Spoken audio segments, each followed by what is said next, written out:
একটা উঁচু পর্বত কিংবা উঁচু স্তম্ভের উচ্চতা ফিতা দিয়ে মাপা সম্ভব নয়। একইভাবে একটা খরস্রোত নদী অর্থাৎ যার স্রোতের গতিবেগ অনেক বেশি, তাতে ফিতা নিয়ে ঝাঁপ দিয়ে সাঁতার কেটে এপার ওপার হয়ে চওড়া মাপা অসম্ভব। তাহলে কি উঁচু পর্বতের উচ্চতা অথবা কোনো স্তম্ভের উচ্চতা বা নদীর চওড়া মাপার কোনো উপায় নেই? গণিতের যে শাখায় এগুলোর উচ্চতা নিয়ে আলোচনা করা হয় তা হলো ত্রিকোণমিতি। আজকের ক্লাসটা খুব ইন্টারেস্টিং হতে চলেছে, তাই স্কিপ না করে শেষ পর্যন্ত দেখতে থাকুন। Welcome to my social media platform maths for you. আজকে যে বিষয়টা নিয়ে আলোচনা করব তা হলো ক্লাস 10 এর 2 নম্বর চ্যাপ্টারের ত্রিকোণমিতির প্রথম অধ্যায়, কোণ পরিমাপের ধারণা। আজকের ক্লাসে তোমরা যে পর্বতের উচ্চতা মাপতে বা নদীর চওড়া মাপতে শিখে যাবে তা না, তবে আজকে তার শুরুটা হবে। আজকে আমরা কোণের পরিমাপের ধারণাটা নিব। তো এই চ্যাপ্টারে কি কি আলোচনা হবে একটু দেখে নাও। সো প্রথম পয়েন্টটা আজ আলোচনা করব সেটা হলো ত্রিকোণমিতি। এই শব্দটার উৎস ও এর মিনিং জানবো। ত্রিকোণমিতি শব্দটা এসেছে গ্রিক শব্দ থেকে। এটা একটা গ্রিক শব্দ।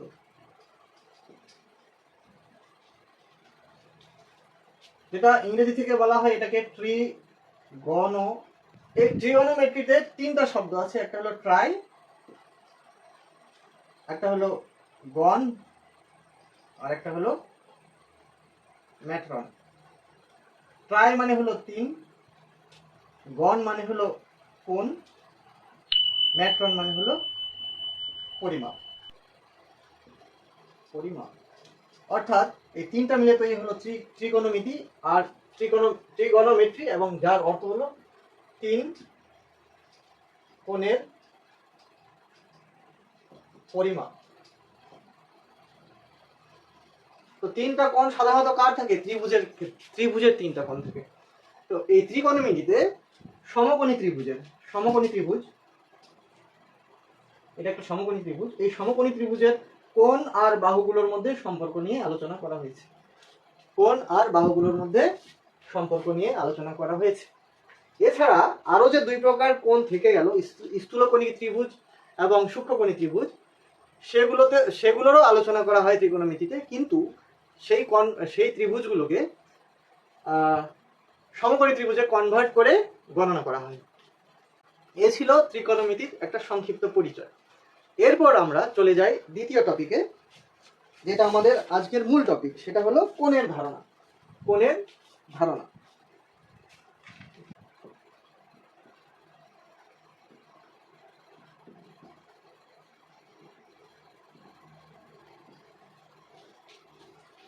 একটা সমতলে কোন একটা বিন্দু আছে, ধরো ও।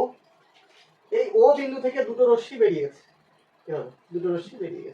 তাহলে এই যে গোটা সমতলটা আছে, এই গোটা সমতলটা দুটো অংশে বিভক্ত হয়েছে। একটা হলো এই যে ভিতরে, এবার যদি আরো বাড়িয়ে দিই, এই ক্ষেত্রটা, আর এই ক্ষেত্রটার বাইরে এই যেটা, এই ক্ষেত্রটা চারিদিকে ঘুরলে যতটা পড়ে, এই ক্ষেত্রটা দুটো অংশে বিভক্ত হয়েছে। এই যে দুটো অংশে বা দুটো অঞ্চলে বিভক্ত হয়েছে, এই যে অঞ্চলগুলো আছে এগুলোকেই বলা হয় কোণ, বা আরো যদি নিখুঁত ভাবে বলি এগুলোকে বলা হয় জ্যামিতিক কোণ।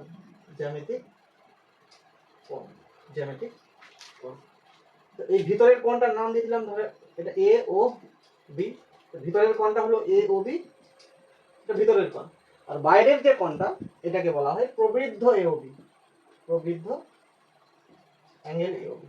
এই প্রবৃদ্ধ কোণ, সূক্ষ্ম কোণ, স্থূল কোণ, এগুলো সবই ধারণা ছোট ক্লাসে আছে। এই যে প্রবৃদ্ধ কোণ, সূক্ষ্ম কোণ, স্থূল কোণ, সমকোণ, এগুলোর ধারণা পেতে হলে আমার চ্যানেলটাকে ফলো করো, ক্লাস নিয়ে আসবো। তো প্রবৃদ্ধ কোণ, এই যে বাইরেরটা হলো প্রবৃদ্ধ কোণ, বাইরের এই অংশটা। এই জ্যামিতিক কোণের শুধুমাত্র মান আছে, এর বিচার্য বিষয় শুধুমাত্র মান, এর কোনো অভিমুখ নেই।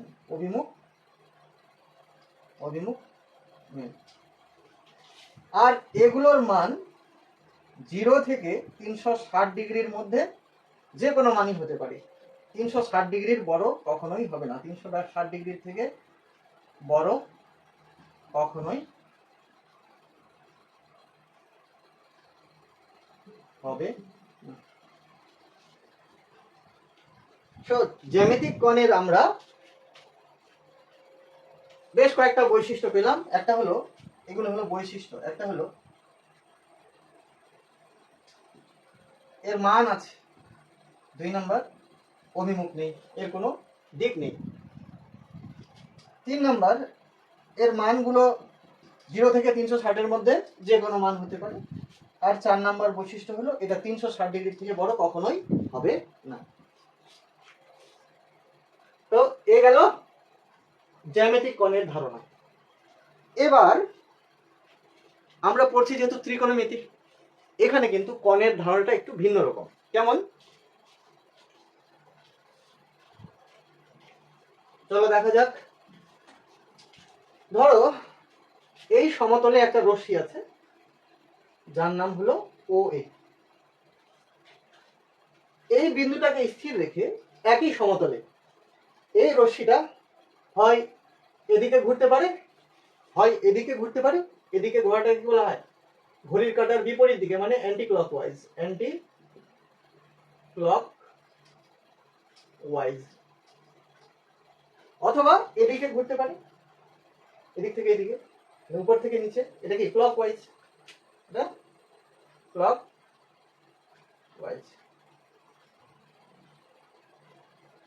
তো ও বিন্দুটাকে স্থির রেখে ক্লকওয়াইজ ঘুরুক বা অ্যান্টি ক্লকওয়াইজ ঘুরুক, প্রতিটা অবস্থান, এর প্রতিটা অবস্থান ধরো ঘুরে এখানে আসলো, এই অবস্থানটাকে A1 বলছি। আবার এই অবস্থানে এটাকে A2 বলছি। তাহলে প্রাথমিক অবস্থান ছিল ও এ, তারপরে অবস্থান হলো ও A1, তারপরে অবস্থান হলো ও A2। এভাবে প্রত্যেকটা অবস্থানের জন্য প্রাথমিক অবস্থানের সাথে এই একটা কোণ করছে। তাহলে এই কোণগুলো কি? এ ও A1 2 নাম্বার, এ ও A2। এই যে কোণগুলো তৈরি হলো এভাবে, এই কোণগুলোকে বলা হয় ত্রিকোণমিতিক কোণ। আর যদি এই রশ্মিটাই ক্লকওয়াইজ ঘুরে, কেমন হবে? ক্লকওয়াইজ ঘুরে ও এ এরকম প্রত্যেকটা অবস্থানে প্রাথমিক অবস্থানের সঙ্গে একটা অ্যাঙ্গেল তৈরি করবে।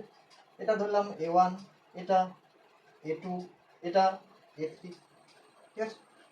তাহলে এটা এই কোণ তৈরি করলো, এটা প্রাথমিক অবস্থানের সঙ্গে এই কোণটা তৈরি করলো, প্রাথমিক অবস্থানের সঙ্গে এই কোণটা তৈরি করলো। তাহলে এক্ষেত্রে কোণগুলো কি পাচ্ছি? এ ও A1, এ ও A2, এ ও A3। এই কোণগুলো পাচ্ছি। এগুলো ত্রিকোণমিতিক কোণ। কিন্তু এই দুই ধরনের কোণের ক্ষেত্রে আমি কিন্তু একটা দিক নির্দেশ করেছি। একটা হলো অ্যান্টি ক্লকওয়াইজ আর একটা হলো ক্লকওয়াইজ। মানে এর মানের সাথে সাথে অভিমুখ একটা ফ্যাক্টর, মানে দিকও একটা ফ্যাক্টর। এগুলো কোন দিকে ঘুরছে সেটাও একটা বিচার্য বিষয়। যে কোণগুলো অ্যান্টি ক্লকওয়াইজ ঘুরে তৈরি হয় তাদেরকে বলা হয় ধনাত্মক কোণ। তার মানে এই যে কোণগুলো, এগুলো হচ্ছে ধনাত্মক কোণ। আর যে কোণগুলো ঘড়ির কাঁটার দিকে, মানে ক্লকওয়াইজ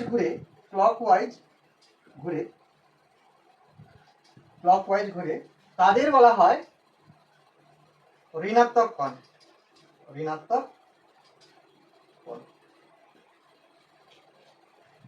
তাহলে এখানে কি দেখা যাচ্ছে? ত্রিকোণমিতিক কোণগুলোর বৈশিষ্ট্য যদি দেখি কি কি, যে 1 নাম্বার এই কোণগুলোর মানের সাথে সাথে অভিমুখ আছে। 2 নাম্বার এই কোণগুলো ধনাত্মক এবং ঋণাত্মক দুটোই হয়ে থাকে। 3 নাম্বার এই কোণগুলোর মান, মনে রাখবে কথাটা, এই কোণগুলোর মান কিন্তু 360 ডিগ্রির থেকেও বেশি হতে পারে। কেমন করে? চলো দেখাচ্ছি। আচ্ছা, আগে এর বৈশিষ্ট্যগুলো তাহলে নোট করে নিই। ত্রিকোণমিতিক কোণের বৈশিষ্ট্যগুলো কি কি? বৈশিষ্ট্য 1 নাম্বার এর মান ও দিক। উভয়ই আছে, তাই এটা ধনাত্মকও হয় ও ঋণাত্মকও ঋণাত্মক ধনাত্মক ও ঋণাত্মক হয়। 3 নম্বর, এর মান 360 ডিগ্রি এর বেশিও হতে পারে। এই গেল এর 3টা বৈশিষ্ট্য।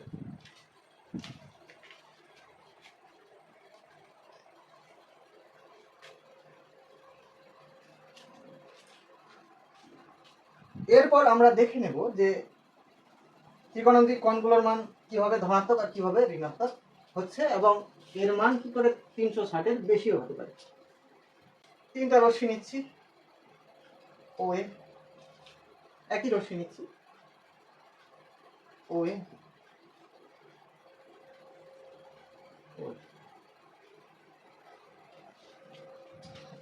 এই রশ্মিটা যদি এদিক থেকে এদিকে ঘুরে এদিকে যায়, ধরো এই অবস্থানটা ধরলাম A1, আর এই কোণটাকে ধরছি থিটা, এই কোণটাকে ধরছি থিটা, তাহলে এই কোন দিকে ঘুরলো? অ্যান্টি ক্লকওয়াইজ,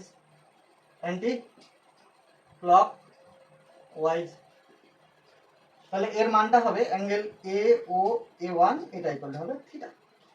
ঠিক আছে, এবার এই প্রাথমিক অবস্থান থেকে এই রশ্মিটা ধরো নিচের দিকে গেল, নিচের দিকে মানে এদিক থেকে এদিকে আসলো, এটা কি ক্লকওয়াইজ,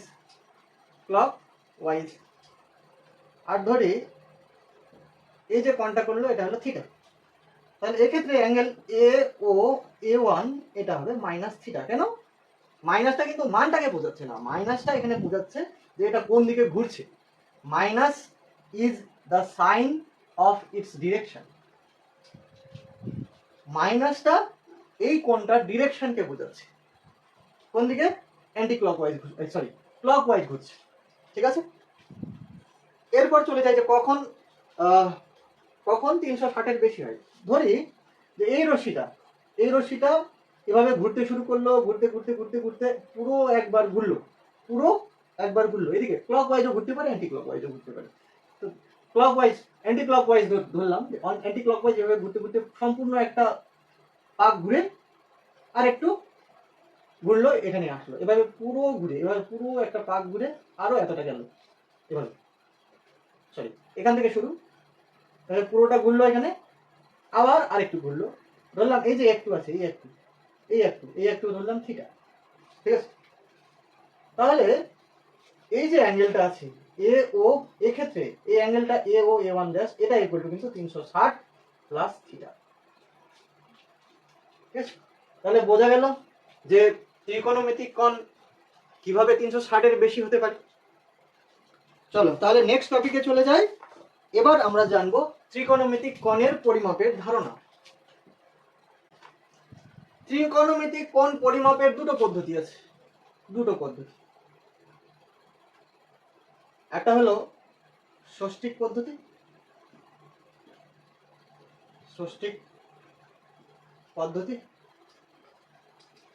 আরেকটা হলো বৃত্তীয় পদ্ধতি।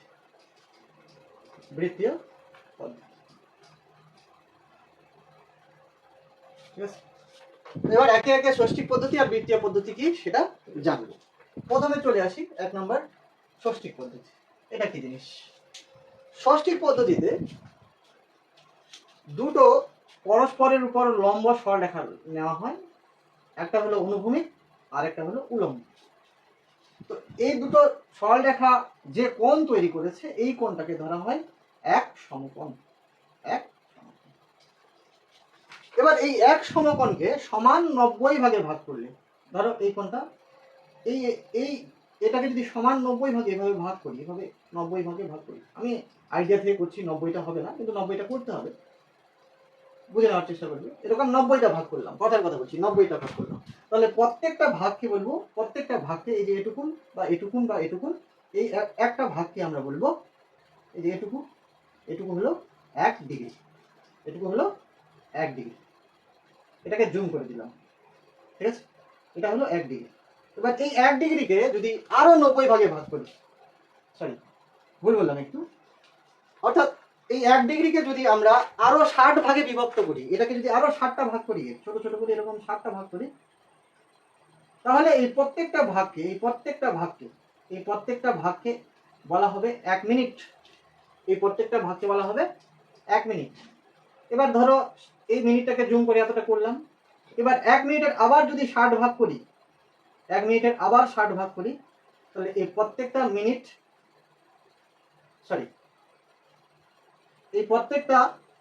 ভাগ হবে 1 সেকেন্ড করে। ঠিক আছে, তাহলে ষষ্ঠিক পদ্ধতিতে সবচেয়ে বড় কোণ হলো এক সমকোণ। এক সমকোণ মানে কতটা? 90 ডিগ্রি। ঠিক আছে, আর 1 ডিগ্রি মানে 60 মিনিট, আর 1 মিনিট মানে হলো 60 সেকেন্ড। তাহলে লিখে ফেলি, নোট করে ফেলো। ষষ্ঠিক পদ্ধতিতে এক সমকোণ মানে হলো 90 ডিগ্রি, আর 1 ডিগ্রি মানে হলো 60। এই মিনিটের চিহ্ন এটা, এই মিনিট আবার এই সময়ের মিনিট না, এটা হচ্ছে কোণ পরিমাপের মিনিট। 1 মিনিট সমান সমান কত? 60 সেকেন্ড। এই হলো সেকেন্ডের চিহ্ন। ঠিক আছে, তো এইভাবে কোনো একটা কোণকে ষষ্ঠিক পদ্ধতিতে পরিমাপ করা হয়। ঠিক আছে, ষষ্ঠিক পদ্ধতি হয়ে গেল। এরপর আমরা যাব বৃত্তীয় পদ্ধতিতে। দেখে নাও, বৃত্তীয় পদ্ধতিতে কোণের এককে কিভাবে পরিমাপ করা হয়েছে দেখো। এই একটা বৃত্ত নিলাম, যার কেন্দ্র হলো ও, আর এ হলো তার ব্যাসার্ধ, বললাম এটা এ। তাহলে ও এ কত? আর ধরে নিলাম, এর ব্যাসার্ধ ধরে নিলাম আর। ঠিক আছে, তো এই ব্যাসার্ধের দৈর্ঘ্যের সমপরিমাণ বৃত্তচাপ কেটে নিচ্ছি। ধরো ও এর সমান বৃত্তচাপটা হলো ওবি। এই যে এতটুকুন আর এইটুকুন সমান, মানে ও এ যতটা ব্যাসার্ধ ঠিক ততটা বৃত্তচাপ। এই বৃত্তের কেন্দ্রে যে সম্মুখ কেন্দ্রস্থ কোণ তৈরি করে, এটাকে বলা হয় 1 রেডিয়ান। রেডিয়ান হলো বৃত্তীয় পদ্ধতিতে কোণ পরিমাপের একক। তাহলে আরেকবার বলছি, 1 রেডিয়ান কতটুকুন? যে কোন বৃত্তের ব্যাসার্ধের সমান চাপ, ওই বৃত্তের কেন্দ্রে যে সম্মুখ কেন্দ্রস্থ কোণ তৈরি করে, সেটাই হলো 1 রেডিয়ান। বোঝা গেল? তো এই 1 রেডিয়ানের পরিমাণটা যে কোনো পরিমাপের বৃত্তর ক্ষেত্রে একই হয়ে থাকে। যে কোনো পরিমাপের বৃত্ত, ধরো এই বৃত্তটা নিলাম, এর ব্যাসার্ধের সমান করে ধরো এতটা হলো, এতটা নিলাম, তাহলে এই সমান ব্যাসার্ধের বৃত্তচাপ যতটা কোণ তৈরি করলো, এটা হবে 1 রেডিয়ান। এই 1 রেডিয়ান আর এই 1 রেডিয়ান অ্যাঙ্গেল দুটো একদম সমান হবে। এই হলো 1 রেডিয়ানের ধারণা। এবার এই রেডিয়ানটা কেন যে কোনো বৃত্তের ক্ষেত্রে একই থাকে, সেটা আমরা এখন প্রমাণ করব। চলো তাহলে, একটা বৃত্ত নিলাম, যার কেন্দ্র হলো ও, আর বৃত্তের পরিধির উপর একটা বিন্দু নিলাম এ। ও এ যুক্ত করলে ব্যাসার্ধ পাবো, আর এই ব্যাসার্ধ ধরে নিলাম আর এই ব্যাসার্ধের সমান দৈর্ঘ্য বিশিষ্ট বৃত্তচাপ এবি, ও বি যুক্ত করলাম, তাহলে এই যে কোণটা তৈরি হবে, এটা হবে 1 রেডিয়ান। এটাই তো সংজ্ঞা, এটাই বলছে। তো আমরা লিখব, ধরি ও কেন্দ্রীয় বৃত্তের ব্যাসার্ধ আর এবং এবি, বৃত্তচাপ এবি সমান সমান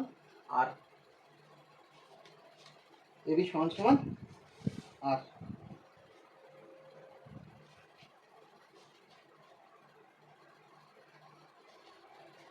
তাহলে রেডিয়ানের 1 রেডিয়ানের যা সংজ্ঞা, রেডিয়ানের সংজ্ঞা থেকে পাই কি পাওয়া যাবে? Angle A O B equal to 1 radian.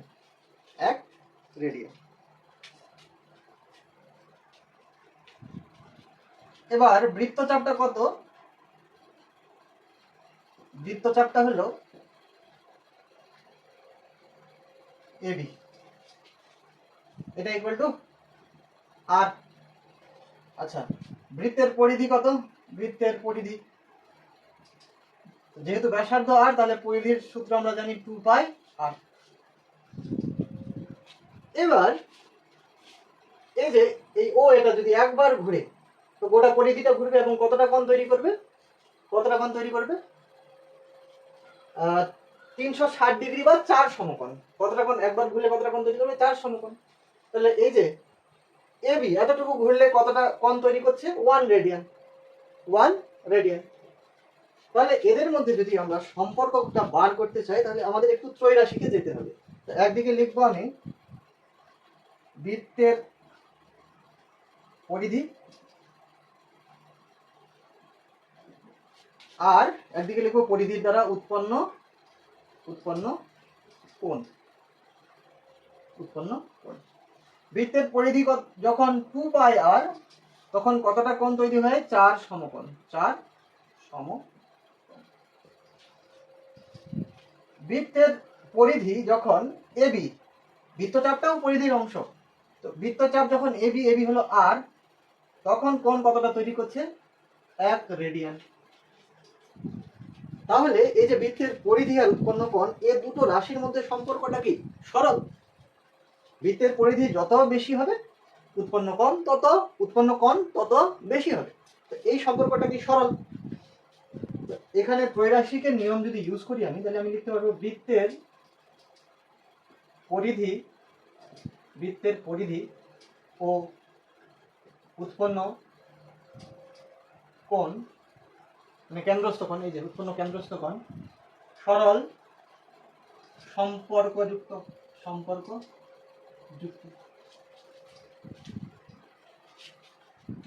তাহলে সরল সম্পর্কযুক্ত হলে কি হবে? 2 পাই আর অনুপাত আর সমানুপাতিক 4 সমকোণ ইসটু 1 রেডিয়ান। অর্থাৎ 2 pi r by r is equal to 4 সমকোণ বাই 1 রেডিয়ান। তাহলে 1 দিয়ে গুণ করলে তো এটাই থাকে, আর আর কাটলো, 1 দিয়ে গুণ করলে এটা হবে 2 পাই রেডিয়ান ইকুয়াল টু 4 সমকোণ। তাহলে or pi radian equal to 2 দিয়ে ভাগ করলে হবে 2 সমকোণ, মানে দাঁড়াবে পাই রেডিয়ান ইকুয়াল টু 180 ডিগ্রি। এই যে বৃত্তটা নিয়েছিলাম আমরা, এটা তো যে কোনো বৃত্ত নিয়েছি, কোনো পরিমাপ ধরেছি কি না? না, তো পরিমাপ ধরিনি, কিন্তু তার মানটা কত বেরোলো? 180 ডিগ্রি। অর্থাৎ বোঝা গেল এই যে রেডিয়ানটা, এটা একটা ধ্রুবক কোণ। যে কোনো কোণের ক্ষেত্রে এই কোণের পরিমাণটা হলো সমান। ঠিক আছে? এক্ষেত্রে আরেকটা জিনিস পেলাম আমরা, এটা হলো আবার রেডিয়ান ও ডিগ্রি, মানে ষষ্ঠিক পদ্ধতি, ডিগ্রির সম্পর্ক। আবার পায়ের একটা মানে আছে, পাই মানে হলো 22/7। 22/7 রেডিয়ান মানে হলো, এটা কি পাই মানে 22/7 রেডিয়ান মানে হলো 180 ডিগ্রি। এখানে দুটো জিনিস জানলাম আমরা, এক যে রেডিয়ান একটা ধ্রুবক কোণ সেটা জানলাম, আর দুই রেডিয়ান আর ডিগ্রির মধ্যে সম্পর্ক পেলাম। এরপরে আমরা চলে যাব কিভাবে একটা, প্রথমে যে উদাহরণটা নিব সেটাতেই আমরা রেডিয়ান থেকে 1 রেডিয়ান এর মান ষষ্ঠিক পদ্ধতিতে নির্ণয় করা। আচ্ছা, 1 রেডিয়ান এটা সমান সমান কত ডিগ্রি হবে? দেখো, পাই রেডিয়ান মানে কত? পাই রেডিয়ান মানে হলো 180 ডিগ্রি। তাহলে 1 রেডিয়ান মানে কত হবে? 1 রেডিয়ান মানে কত হবে? 180 বাই পাই, তাই না? তাহলে লিখলাম 180 বাই পাই। আর 180 পাই মানে কত? 22/7। তাহলে ইজ ইকুয়াল টু 180 ইন্টু 7/22। 2 দিয়ে কাটে, 11 দুগুণে 22, এটা 2 দিয়ে কাটলে হয়ে যায় 90। তাহলে 90 কে 7 দিয়ে গুণ করলে হয়ে যায় 630/11। এবার ভাগ করব, এটা যে আছে এটা এখন কিসে আছে? এটা ডিগ্রিতে আছে। এগুলো সব ডিগ্রিতে আছে, এগুলো সব ডিগ্রিতে আছে, এটা ডিগ্রিতে আছে। এবার দেখো কিভাবে বার করবো। 630কে প্রথমে 11 দিয়ে ভাগ করছি, তাহলে 630 কয়বার দিয়ে যাবে? 5 বার দিয়ে। 5 11 55, 8 0 7 11 77, 3 বার। এটা ডিগ্রি হলো, কিন্তু এবার এই 3 ডিগ্রি তো আর 11 দিয়ে ভাগ যায় না, এবার 3 ডিগ্রিকে কনভার্ট করব। 3 ডিগ্রি ইজ ইকুয়াল টু লেখা যায় 3 ইন্টু 60 মিনিট, মানে কথা হলো 3 6 18 180 মিনিট। এবার 180 মিনিটকে আবার 11 দিয়ে ভাগ করব, আবার 11 দিয়ে ভাগ করব। 180, 11 একে 11, 7 0 6 11 66 4, তাহলে 11 থেকে ছোট হয়ে গেল, এই 11 মিনিট বেঁচে থাকলো। এটা যে পেলাম মিনিট পেলাম, কিন্তু এটা ডিগ্রি পেয়েছি, এটা মিনিট। এবার 4 মিনিট যে আছে এটাকে সেকেন্ডে কনভার্ট করব। 4 into 60, 4 minute equal to 4 into 60 minute, 4 24 মানে 240 মিনিট, সরি 240 সেকেন্ড। এবার 240 সেকেন্ডকে আবার 11 দিয়ে কি করব? ভাগ করব। 11 দুগুণে 22, 2 0, আবার 11 একে 11, বাঁচলো কত? 9 0। এবার 8 11 88, 2 0, আবার এভাবে চলতে থাকবে। তাহলে এটা যদি আমি 2 ঘর পর্যন্ত নিই, তাহলে এটা দাঁড়াবে 22 মিনিট। 2 ঘর পর্যন্ত নিচ্ছি, তাহলে যেহেতু এটা 5 থেকে বেশি হয়ে যাবে, তাহলে এটা 2 হয়ে যাবে। তাহলে কি দাঁড়ালো? 57 minute, sorry 57 degree 16 second 22 minute. তাহলে 1 রেডিয়ান সমান সমান কি দাঁড়ালো? 1 রেডিয়ান সমান সমান হয়ে গেল 57 ডিগ্রি 16 মিনিট 22 সেকেন্ড। এভাবে আমরা রেডিয়ান থেকে ডিগ্রিতে যেতে পারি। এরপরে একটা উদাহরণ নিব, যেখানে আমরা ডিগ্রি থেকে রেডিয়ানে যাব।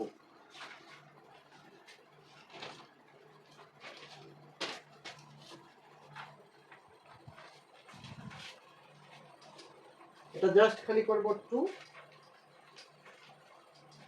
আর এটা হবে 1 ডিগ্রি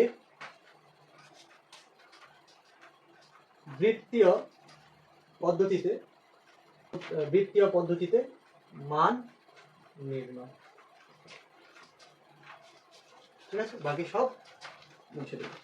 তাহলে 1 ডিগ্রির বৃত্তীয় মান কত? 1 ডিগ্রি। আচ্ছা, ওই জিনিসটা আবার উল্টো ভাবে লিখি। 180 ডিগ্রি মানে হলো পাই, 180 ডিগ্রি মানে হলো পাই।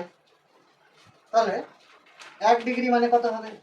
পাই বাই 180, পাই বাই 180। তাহলে 1 ডিগ্রি মানে হলো পাই বাই 180।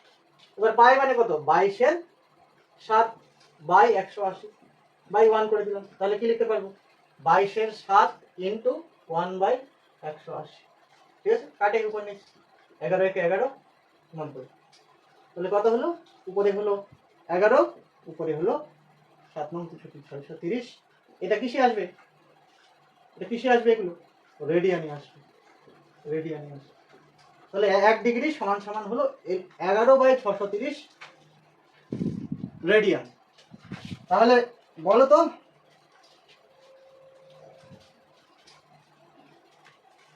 1 রেডিয়ান আমরা কি পেয়েছিলাম? 57 ডিগ্রি 16 মিনিট 22 সেকেন্ড।